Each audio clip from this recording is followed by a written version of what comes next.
New to goth? In today's video, I will give you some tips and advice on how to get started. Hello spooky bats and welcome back to my channel, or if you're new here, hi and welcome. My name is Orphea and I'm a goth YouTuber from Belgium. In today's video, I will be sharing with you the tips and advice that I wish someone had given me whenever I was first starting in the goth subculture. All of these tips and advice come from personal experience and of course also from the people who are close to me and around me who are also part of the subculture. The first tip or piece of advice that I want to give you is to know your subculture. Get to know it. Get to know in detail how it started, where it comes from, what the origins are, what is important in it and what is not.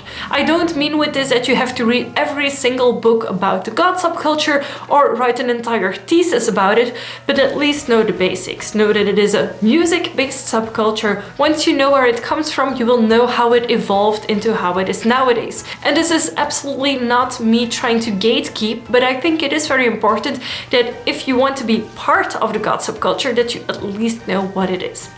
Second tip or piece of advice that comes with that is to listen to the music. There is so much good goth music out there of lots of different genres of music. And since the goth subculture is a music-based subculture, it is important, for me at least, that you listen to the music. Because if you don't listen to the music, why would you be part of a music-based subculture? So the fashion is totally optional, but the music isn't. And there are a lot of discussions going on about this. And I personally feel if you don't listen to goth music at all, then you're just alternative and not part of the goth subculture. The next tip is to experiment with your style. When I first got started, I really loved the Victorian looking goth style. It was what I encountered most often as well, because I especially went to fantasy events and there all I would see was this really Victorian-esque goth fashion. So that is what I first got into. I experimented with it, I tried things out. I also tried other things like lace-up pants, corsets, synthetic dreads, etc. And I think this is one of the most fun and creative parts of being part of the goth subculture, is to be able to experiment with your style as much as you want. Now, I would recommend, if you're looking to experiment with your style, is to look on second-hand websites such as eBay, but look at second-hand clothing and not cheap China-made clothing. Websites such as Poshmark, which is called Vinted here in Europe, I believe, and there's also tons of other websites around locally to you, I am sure. So when I experiment with styles, I will buy a few items second-hand in a particular style that I want to try out, see if it fits me, if it suits me, and then decide if I want to invest in handmade pieces that are higher quality. And you can of course also experiment with hairstyles. I just recently had my hair touched up again, so the red is back vibrantly. I shaved my sides. Those are all things that you can experiment with. And the experimenting with your style doesn't have to be something that you show to others, it's for you. And it is something that I did whenever I was all by myself, because I didn't know anyone in the goth subculture except from online platforms. So I was experimenting a lot with my style at home, taking pictures of myself, trying to figure out what I liked, what I didn't like, and of course listening to music almost constantly. The next piece of advice is probably the most important one, and it is to connect with your scene. What I mean is going to events, going to parties, going to concerts, going to festivals, going to meetups if there are any. Fortunately, COVID has finally said bye-bye. There's other troubles happening in the world right now. I truly hope that they won't last longer, but it's not something that I can really talk about because I don't know enough about it. The thing is, I personally love going to events.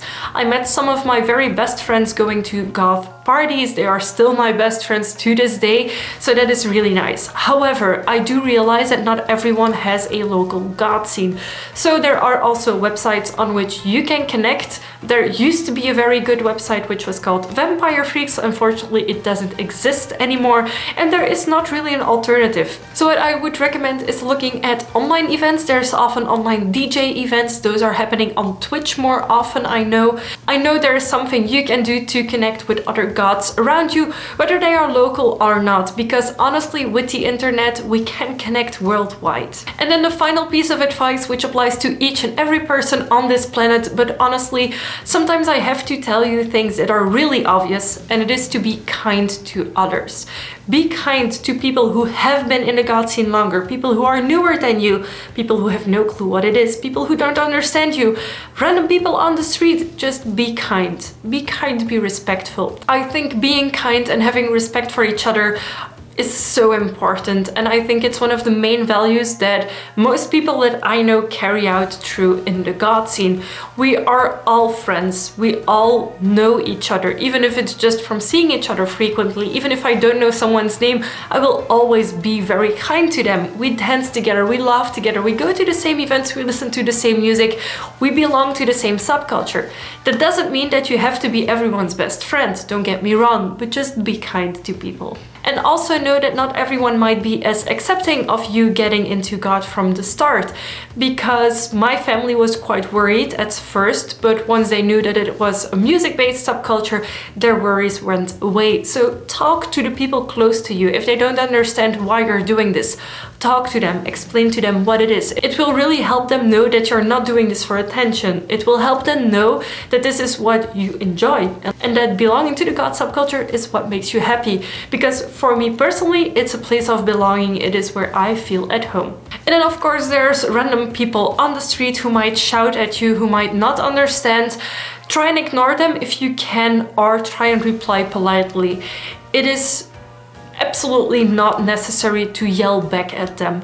It's not because they feel the need to shout at you or to tell you negative things that you have to lower yourself to their level and reply to them. Or when it happens, I really try to just ignore them, because they are literally not worth my time at all. And I would much rather continue my day without getting into a fight with someone who doesn't even know why I dress the way I dress or why I look the way I look. And a fun fact that I want to share at the end of this video, in case you didn't know it yet, people who are new to the goth subculture are called baby bats, but also know that the term baby bat can apply to anyone of any age, and I personally still think sometimes that I'm a baby bat, even though I know a lot about the subculture. So hi and welcome to all of you baby bats. If you still have any questions at all, feel free to ask them in the comment section down below. I will also be linking you to my What is Goth series, in which I explain some of the main styles of the goth subculture with music, with fashion, where it comes from, etc. Give this video a big thumbs up if you liked it. Don't forget to subscribe to my channel if you want to see more from me. I make new videos every Friday and I would love to have you here for every single one of them. Thank you so much for watching, and I will see you next week with a new video. Bye!